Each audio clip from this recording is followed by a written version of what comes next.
तो आप ही चले जाओ। अपनी बेटी के इंसाफ के लिए आवाज उठा रही अरे तो है। भैया चल, जगह नहीं है। जिस दरिंदगी के साथ कंझावला की घटना घटित हुई है, उसने सभी तरह की अमानवीयता की घटनाओं को पार कर दिया। लेकिन उससे भी ज्यादा दुखद बात है कि भारतीय जनता पार्टी अरे माइक नीचे करो। इस घटना को लेकर के निष्पक्ष तौर पर कार्रवाई में सहयोग करने की जगह, चूंकि इस घटना में भारतीय जनता पार्टी के पदाधिकारी शामिल हैं, इसलिए वो एन केन प्रकारेण हर तरह से, चूंकि दिल्ली की पुलिस भारतीय जनता पार्टी की केंद्र सरकार और गृह मंत्री अमित शाह जी के अंडर में आती है, एलजी भारतीय जनता पार्टी के हैं, और पूरी कोशिश की जा रही है कि किसी तरह से इस दरिंदगी से लोगों के ध्यान को भटकाया जाए। किसी तरह से कोशिश हो रही है कि एफआईआर की जो धाराएं हैं वो मजबूत ना हो पाए। अलग अलग तरह से कोशिश हो रही है। अभी उनके परिवार के लोगों ने आज सवाल उठाया है कि जिस लड़की को उनके साथ होने के नाम पर जिस तरह के बयान दिलवाए जा रहे हैं, वो भी इस बात को दिखा रहा है कि कहीं न कहीं दबाव में इस तरह के बयान जारी करवाए जा रहे हैं। आज पूरे दिल्ली के लोग हम यहाँ इकट्ठा हुए हैं शांतिपूर्वक तरीके से उसकी आत्मा की शांति को श्रद्धांजलि देने के लिए, और ये बात कहने के लिए कि केंद्र में सत्ता होने के नाते, केंद्र के गृह मंत्री होने के नाते, केंद्र की एलजी होने के नाते, आप अगर ये सोचते हैं कि उसको इंसाफ नहीं दिया जाएगा, भारतीय जनता पार्टी के नेता होने के नाते कोई दरिंदा बच जाएगा, वो दिल्ली के लोगों को कबूल नहीं है, वो मंजूर नहीं है। और ये जो लड़ाई है, ये जो आंदोलन है, ये जो आवाज है, हम इसको उठाते रहेंगे और इसको लेकर के लड़ेंगे, क्योंकि अगर इस दरिंदों को अगर सही सजा नहीं दी जाती है, कड़ी सजा नहीं दी जाती है, तो इस तरह की घटनाएं और बढ़ेंगी।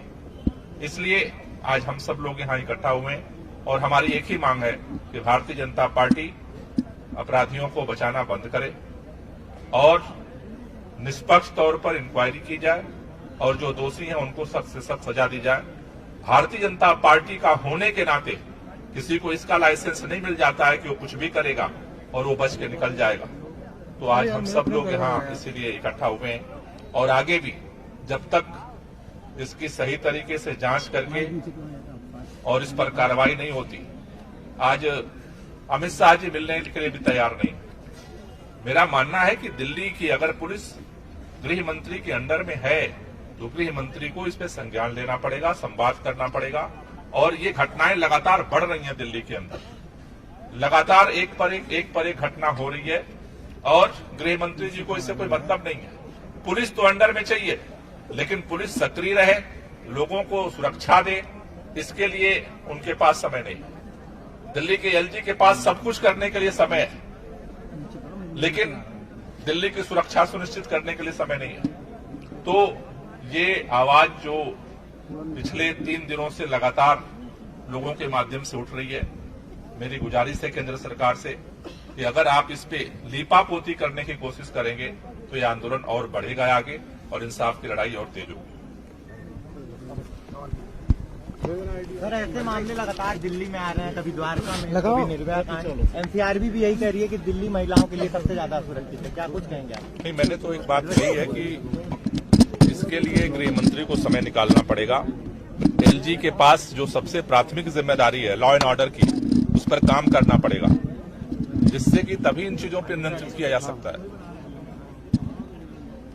सर, जो फ्रेंड ने बोला है कि ड्रिंक की हुई थी, होश में नहीं थी, तो कैसे देखते हो इस बयान को? देखिए, अभी उनके घर के लोगों का ही बयान मैंने देखा, उन पर किसी को विश्वास नहीं है। किसी को ये समझ में नहीं आ रहा है कि अचानक ये इसको सामने लाया गया है, बयान दिलवाया जा रहा है। मुझे लगता है कि इसकी निष्पक्ष जांच की जरूरत है, जिससे चीजें सामने आ पाए। आम आदमी पार्टी और दिल्ली के लोग अपनी बच्चियों के न्याय के लिए तब भी खड़े हुए थे जब निर्भया की हत्या की गई थी, जब गुड़िया की हत्या की गई थी, तब भी हम लोग यहीं पे खड़े हुए थे। और आज हमारी एक बहन अंजलि के साथ जो हुआ है उसके लिए भी हम उसके न्याय के लिए आज यहाँ पे खड़े हैं। फर्क सिर्फ इतना है कि तब बीजेपी को लगता था कि कांग्रेस के खिलाफ आवाज उठानी चाहिए, मगर आज भारतीय जनता पार्टी की सरकार है तो वो कहते हैं ये राजनीति है। ये बहुत शर्म की बात है।